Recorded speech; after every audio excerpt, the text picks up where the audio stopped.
Bonjour à toutes et à tous, j'espère que vous allez bien. Aujourd'hui on se retrouve pour une nouvelle vidéo pour parler de la discipline. Donc cette vidéo sera sans cut, d'un seul coup, parce que j'aime bien quand c'est spontané, j'aime bien quand on parle et que ça vient du cœur. Aujourd'hui on va parler de la discipline et est-ce qu'elle est réellement votre allié ? C'est très important de répondre à cette question parce qu'aujourd'hui la discipline on l'entend partout.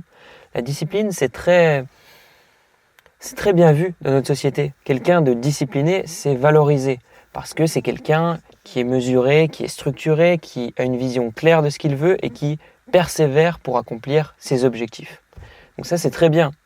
Mais il faut faire attention parce que est-ce que le simple fait que je sois discipliné veut dire que j'avance dans une direction qui est juste ? Aujourd'hui, c'est tellement bien vu la discipline que juste parce qu'on est discipliné, ça veut dire qu'on avance vers quelque chose de juste, qu'on est discipliné pour une bonne raison. Alors que non, pas toujours. Parfois, on va dans une direction qui est en réalité totalement illusoire, qui va nous enfermer et nous séparer de ce que nous sommes réellement au fond de nous. Et c'est là qu'il est très important de comprendre que la discipline peut être influencée par deux courants différents, qui sont pourtant sous-jacents à ce que nous sommes, notre nature humaine. La discipline peut être influencée par notre tête, ici on l'appellera la discipline mentale.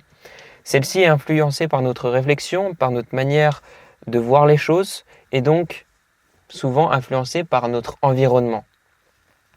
Également, on a la discipline, ce que j'appelle de l'âme. Cette discipline, elle nous appelle à écouter ce qu'il y a au plus profond de nous. Et ça, c'est une discipline très exigeante qui demande du courage et surtout d'aller parfois au-delà de nos conceptions. On va commencer par la discipline mentale, la discipline de la tête. Donc cette discipline, elle est formée vraiment par notre réflexion. Et notre réflexion, elle est venue s'ajuster par tout ce que nous savons. C'est-à-dire, depuis tout petit, on a appris à voir les choses, à les entendre, à les comprendre. Tout ça, ça a été apporté par notre environnement, par notre famille, par notre tradition, par la ville dans laquelle on est né, le pays, la culture. Tout ça, ça nous amène à voir les choses d'une certaine façon, à raisonner d'une certaine façon et à réfléchir et à accepter certaines choses comme bonnes ou mauvaises. De là, on va avoir deux influences majeures dans la discipline mentale qui sont dangereuses. Le désir et la peur. Parce qu'en fonction de notre environnement, on va avoir des désirs ou on va créer des peurs. Et ça, c'est très important de le comprendre parce que le désir et la peur ne soutiennent pas le bonheur durable.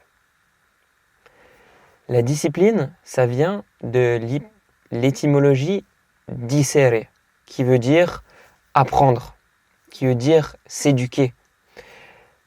Et quand on voit que la discipline nous dirige vers, par exemple, un désir, c'est-à-dire j'ai envie d'être plus musclé parce que je vois sur les réseaux sociaux aujourd'hui tellement de personnes qui se transforment ou qui soulèvent des charges énormes, j'ai envie de ça moi aussi. On va voir qu'en fait, on va structurer notre quotidien, persévérer dans notre quotidien vers cet objectif, mais peut-être qu'on n'est plus dans l'apprentissage, plus dans la connaissance de nous-mêmes, plus dans la discipline qui nous apprend à révéler ce que nous sommes et à arborer réellement la nature de ce que nous sommes. Là, nous sommes dans une discipline qui nous conforte dans une direction, à suivre un plan. Le problème, c'est que là, je ne suis plus ma nature profonde, je suis un plan bien précis. Et chaque jour, je vais me robotiser, je vais dire à 6 heures, je me lève pour manger telle dose de ceci, avec tel grammage de cela, pour avoir tel résultat. Ensuite, je vais faire ma séance de sport avec tel exercice, de telle façon, pendant tel nombre d'heures. Et là, à ce moment-là, je vais pouvoir accomplir cet objectif. Sauf que cet objectif, peut-être qu'il a été influencé simplement par ma tête, par mon environnement, par ce que je vois, par ce que j'entends, et par ma manière d'accueillir les choses. Et là, à ce moment-là, on devient des robots. Parce que chaque jour, le plan, chaque jour, la productivité. Mais est-ce que ça, c'est réellement au service de ce que je suis ? Est-ce que ça, c'est réellement ce qui m'anime au plus profond de moi ? Ou est-ce que ça, c'est simplement des influences extérieures qui me les ont amenées et qui m'amènent à ne plus être réellement moi-même, qui m'amènent à ne plus être un humain qui apprend chaque jour, mais un humain qui se robotise et qui suit tel nombre de tâches, qui suit tel nombre de fréquences horaires et qui va les déterminer. À ce moment-là, c'est très dangereux parce que la discipline n'est plus au service de l'humain, elle est au service de désir. Ou alors elle peut être au service de peur. Et c'est là que je vais vous donner 2 exemples, le désir et la peur. Dernièrement, on va commencer avec le désir puisqu'on était dedans. J'ai eu envie de retrouver les performances musculaires que j'avais auparavant et le corps qui va avec. Vous me direz, c'est très bien, avoir un corps sain, harmonieux, en forme, c'est bien. Sauf quand ce désir est stimulé par des phénomènes extérieurs. C'est-à-dire, j'avais des remarques de ma famille et ces remarques n'allaient pas dans un sens... Voilà, j'étais trop maigre. On me disait que j'étais trop maigre. Donc à partir de là, j'ai commencé à faire toute cette routine autour du sport, à faire tout un programme pour me discipliner dans le sport et avoir des résultats différents. Le problème, c'est que cette discipline, à la base, elle a été pervertie par ce truc de « je veux être valorisé auprès des autres, donc je me discipline ». Et pas « je sens que j'ai réellement envie de m'investir dans le sport parce que j'aime ça, parce que j'ai envie de prendre soin de ce corps que j'habite et j'ai envie de lui donner du respect ». Non, j'ai envie d'être valorisé auprès de ma famille, donc je vais construire tout un programme. Alors là, j'y suis allé fort. J'ai déplié le tableau Excel avec tel nombre de séances, avec tel nombre de répétitions, avec surcharge progressive, tac, tac, tac, tac, tac, tel nombre de séances par semaine, avec aussi l'alimentation qui va avec. Et là, j'ai commencé à être frustré. J'ai commencé à m'entraîner et à voir que j'allais au-delà de ce que je pouvais, que je poussais trop. Et quand on pousse trop, en général, c'est pour combler quelque chose. Je poussais trop, ça empiétait sur mon quotidien, j'étais plus assez présent du coup pour d'autres tâches, je prenais toute cette énergie pour le sport et du coup, je créais un déséquilibre pour les autres activités de mon quotidien. J'étais moins présent justement pour ma femme, pour ma fille, j'étais moins présent pour mon activité professionnelle et là, j'étais davantage frustré parce que je sentais en moi que j'étais pas là pour qu'il fallait vraiment, mais en même temps j'étais poussé par ce désir d'être valorisé auprès des yeux des autres et j'étais poussé dans cette discipline-là. Et c'est ça qui est très dangereux, c'est que quand on est discipliné, on a ce truc d'autosatisfaction, on a ce truc de ok, là c'est bien ce que j'ai fait aujourd'hui, j'ai été discipliné. Mais c'est très dangereux parce que ça peut nous couper du réel ressenti intérieur de est-ce que je suis réellement à ma place? Est-ce que là je suis en train de faire ce qui est juste et bon autant pour moi que pour le monde entier, que pour mon environnement autour de moi? Est-ce que je suis réellement dans l'harmonie ou est-ce que je suis en train de me diriger avec ma tête dans une direction unique qui m'empêche d'être réellement ce que je suis? Et là c'est très important parce que moi j'en suis arrivé à un point où je me jetais un peu plus sur la nourriture, j'étais un peu plus frustré et j'étais un peu plus agressif, j'étais un peu plus à cran. Pourquoi? Parce que je poussais dans une direction où je suis pas vraiment moi-même, ou une direction qui n'est pas donnée parce que je souhaite, mais parce qu'on souhaite que je sois. Et c'est très important, parce que là, à ce moment-là, je fais plus les choses pour ce que je suis, mais pour renvoyer une image aux autres. Donc, le désir, là où il est très dangereux, c'est qu'on tue ce que nous sommes pour ce que l'on veut paraître. On tue ce que nous sommes pour ce que l'on veut posséder. Et le désir nous amène toujours à courir dans une direction en pensant qu'on a besoin de cette chose-là pour être heureux. J'ai besoin d'être valorisé, donc j'ai besoin d'avoir ce corps plus développé, plus musclé. Et là, c'est très dangereux parce que ça nous dit tu as besoin de cette condition-là pour être heureux. Et là, on perd notre liberté. Donc ça, c'est le désir. Deuxième chose, la peur. On voit par exemple aujourd'hui que la peur, c'est très présent, notamment chez les étudiants. On va leur dire, si tu n'as pas un travail plus tard, tu es cuit. Donc, si tu ne fais pas bien tes études, tu es cuit, donc tu vas rentrer dans cette compétition. Donc, si tu n'as pas des bonnes études, tu vas pas être bien non plus au regard de ta famille. Donc, on va être dans cette peur constante qui va nous frustrer ensuite dans le quotidien. Parce que on rentre dans des études pour avoir cette sécurité, mais tous les jours, on se pousse pour avoir cette sécurité, mais pas pour arborer ce que nous sommes. Et là, c'est dangereux parce que pareil, ça crée des frustrations, ça crée des accumulations qu'on va ensuite déverser dans d'autres activités compulsives, dans la nourriture, dans la sexualité, dans les drogues, dans l'alcool, dans le tabac, peu importe. Je vais vous partager un exemple personnel encore sur la peur. Récemment, on a eu des problèmes financiers avec ma femme. Donc c'est pas facile les problèmes financiers parce que du coup, tu te dis, je suis pas présent pour subvenir à ma famille, c'est important.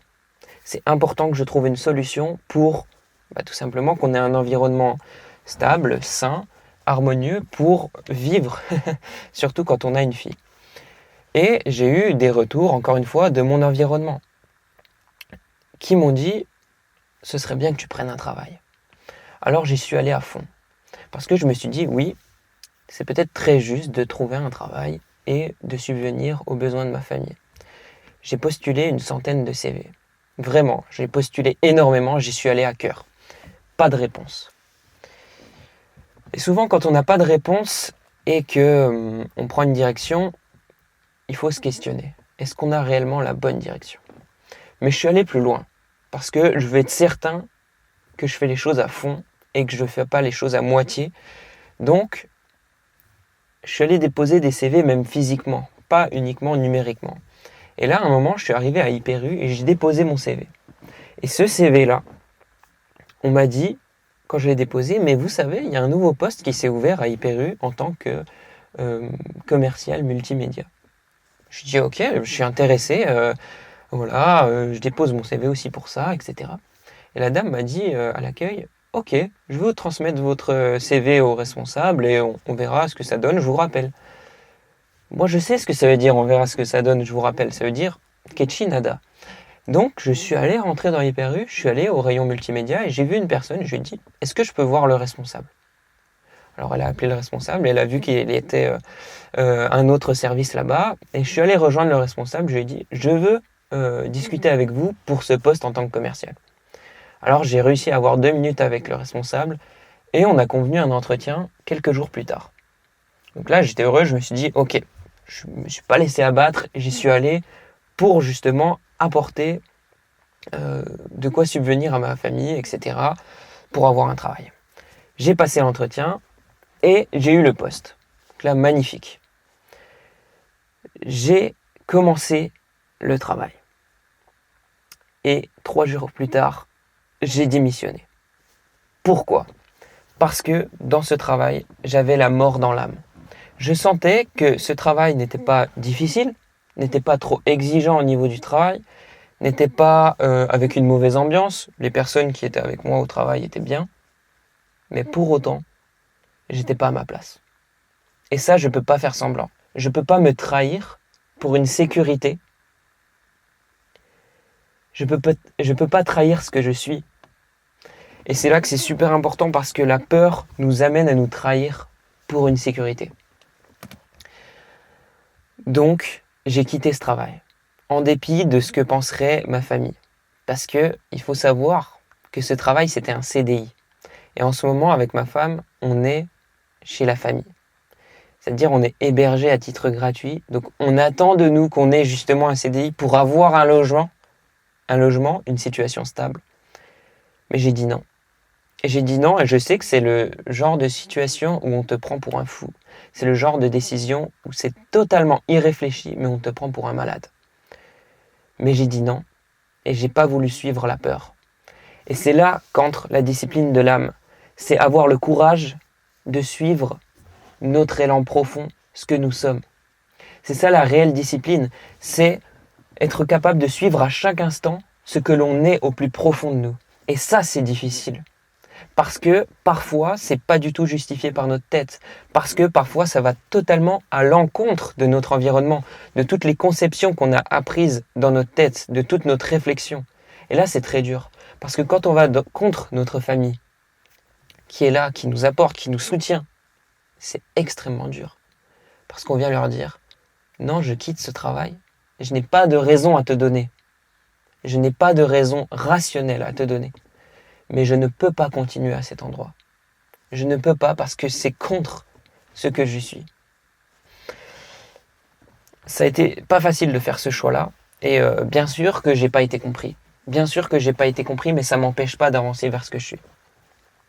En plus, avec tous les efforts que j'ai donnés pour avoir ce travail, on se dit, mais putain, mais t'envoies des CV depuis je sais pas combien de semaines, tu te démerdes pour avoir cet entretien, pour avoir cet emploi, et tu lui dis non. Et ça, en fait, c'est toutes les résistances. C'est toutes les résistances qui vont te dire, continue dans cette chose qui n'est pas toi. Mais ça, je lui dis non. Ça, je lui dis non et j'y vais avec courage. Parce que c'est ça la souveraineté, c'est être ce qu'on est et avoir le courage de l'arborer. Alors j'ai dit non et oh, quel soulagement quand je suis parti, quand j'ai dit non au responsable qui ne m'a pas compris non plus. Ça aussi, c'est un effort encore en plus pour s'écouter. Je me suis senti libre. Libre d'être ce que je suis. Libre de ne pas être enfermé dans cette case qui n'est pas moi. Donc j'ai essayé dans cette direction du salariat, mais ce n'était pas moi. Et la discipline de l'âme, c'est ça. C'est s'écouter.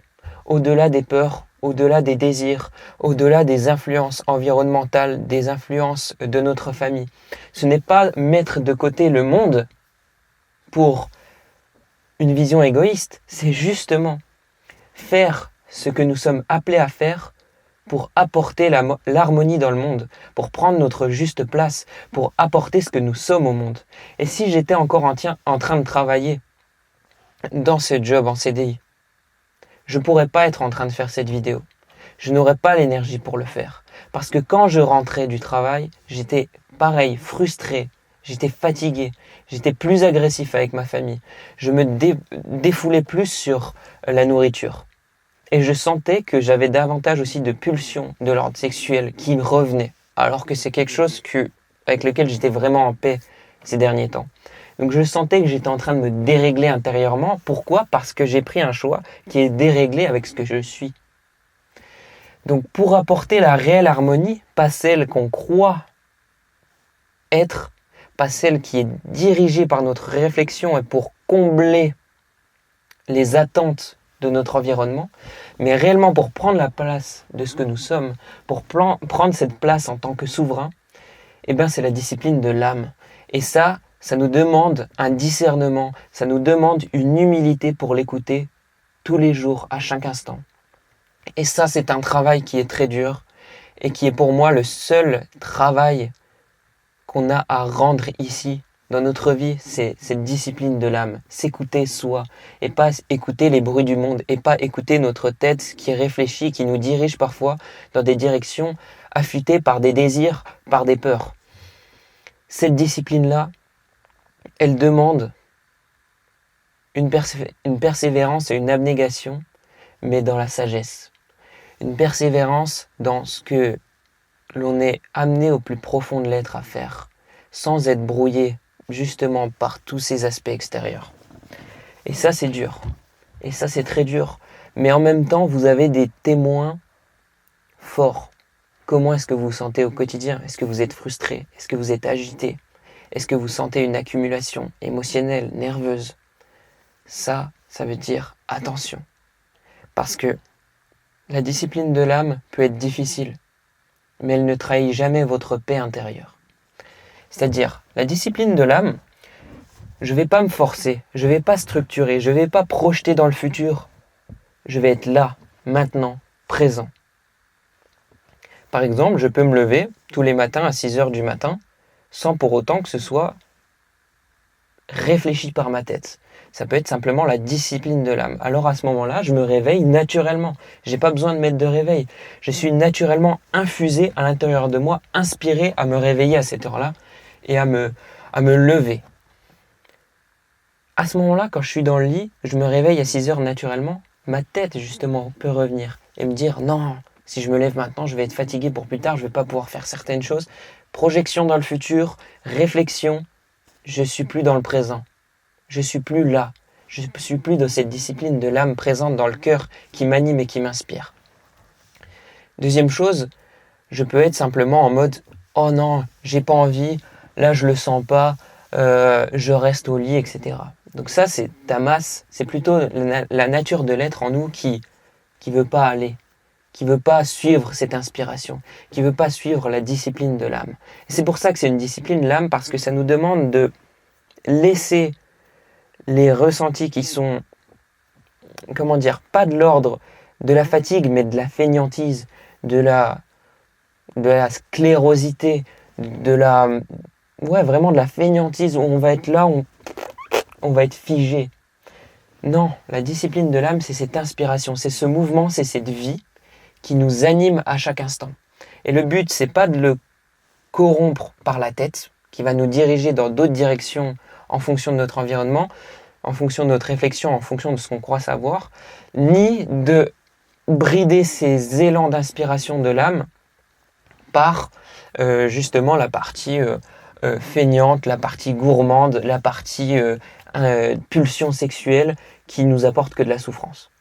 Donc ça va être très important, voilà, je peux avoir cette discipline, simplement me réveiller tous les matins à 6 heures pendant 2 semaines, 3 semaines, et que ce soit pas forcé, que ce soit pas dirigé par ma tête selon un plan précis, et sans écouter cette nature feignante qui va me dire à 6 heures du matin « Oh non, je reste encore un peu dans le lit, oh non ». Non, je suis l'inspiration, je m'écoute, j'écoute cette petite lumière au fond de moi qui me pousse à aller dans cette direction-là. Donc ça, c'est la discipline de l'âme. Ça nous demande à faire face à beaucoup de résistance intérieure et à écouter cette réelle volonté sous-jacente qui parle tout doucement, mais qui est très lumineuse et qui ne trahit jamais notre paix. Donc quand je fais ça, je me lève à 6 heures, je suis animé, je suis inspiré et je ne trahis jamais mon harmonie intérieure, ma paix et ce que je suis. Et là, j'exprime cette volonté. J'exprime cette volonté de prendre la juste place de ce que je suis dans le monde. Donc j'apporte l'harmonie, j'apporte ce que je suis. Par contre, vous voyez que quand vous prenez une discipline qui est contraire à ce que vous êtes, qui est donc dirigée par votre tête, vous pouvez être frustré, agité et avoir du coup davantage de problèmes au niveau de la compulsion, la compulsivité. On va avoir des pulsions de gourmandise, on va avoir des pulsions de l'ordre sexuel. Et moi, j'apporte vraiment cet aspect de la sexualité sur ma chaîne. J'en parle parce que je trouve que c'est extrêmement important, qu'on n'en parle pas assez. Et notamment, on a Carl Jung, qui est un médecin et psychiatre suisse, qui a d'ailleurs beaucoup apporté dans la philosophie. J'en ai parlé dans ma précédente vidéo. Mais il parle justement de la sexualité qui est dirigée uniquement du point de vue instinctif. Et cette sexualité du point de vue instinctif, c'est la sexualité compulsive qu'on va faire de manière impulsionnelle. Comme ça, dans la journée, on va avoir une pulsion de se diriger sur la masturbation ou sur consommer du contenu no porn. Et là, à ce moment-là, c'est dangereux. Parce que, Carl Jung le dit, quand vous êtes dans cette sexualité instinctive, vous ne pouvez pas être dans une sexualité harmonieuse qui favorise la création, qui favorise la création artistique, spirituelle, culturelle, qui vous anime.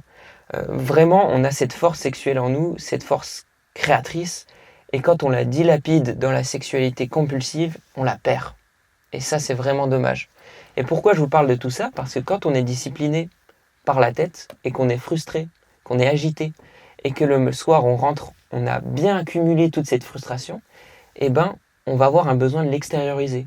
Et ça vient souvent, du coup, comme on l'a dit, par la bouffe ou aussi par la sexualité. Et donc, quand vous pervertissez cette sexualité à cause de tout ce que vous avez accumulé dans la journée, eh ben, ça crée un cercle vicieux qui est horrible. Parce que vous avez une journée où vous êtes frustré, où vous n'êtes pas écouté vous-même, où c'est votre tête qui dirige et qui vous discipline dans quelque chose qui n'est pas vous. Et en plus, cette frustration, vous la sortez dans quelque chose qui est nocif pour vous. La masturbation, c'est nocif parce que ça va vous dévitaliser, ça va vous empêcher d'être réellement en paix mentalement, ça va vous faire un brouillard mental. Et ça, ok, on n'a pas encore peut-être toutes les études scientifiques là-dessus. Ok, c'est peut-être pas encore prouvé. Moi, c'est ce que je pense, c'est ce que j'ai vécu pendant de nombreuses années par rapport à la masturbation. J'avais un quotidien qui était déphasé avec ce que je suis, qui me faisait ensuite accumuler et déverser à travers la sexualité et la masturbation. Sauf quand on déverse à travers la sexualité et la masturbation, sur le coup, ça nous fait du bien, ça nous fait plaisir, mais ça ne nous apprend pas à changer ce quotidien qui n'est pas aligné avec ce que nous sommes et qui nous rend frustrés et agités. Et en plus, ça nous fait tomber dans une dépendance à la masturbation en tant que le seul rédempteur pour être en paix et pour être tranquille. Donc c'est très très dangereux.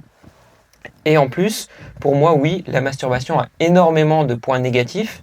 J'ai fait une vidéo sur justement ça, tout ce que ça m'a apporté, le fait de ne plus me masturber, de ne plus consommer du contenu no porn.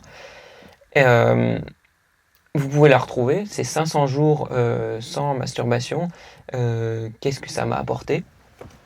Et donc j'en viens à conclure sur le fait que la discipline mentale peut créer des gros dérèglements dans votre vie et il faut y faire très attention.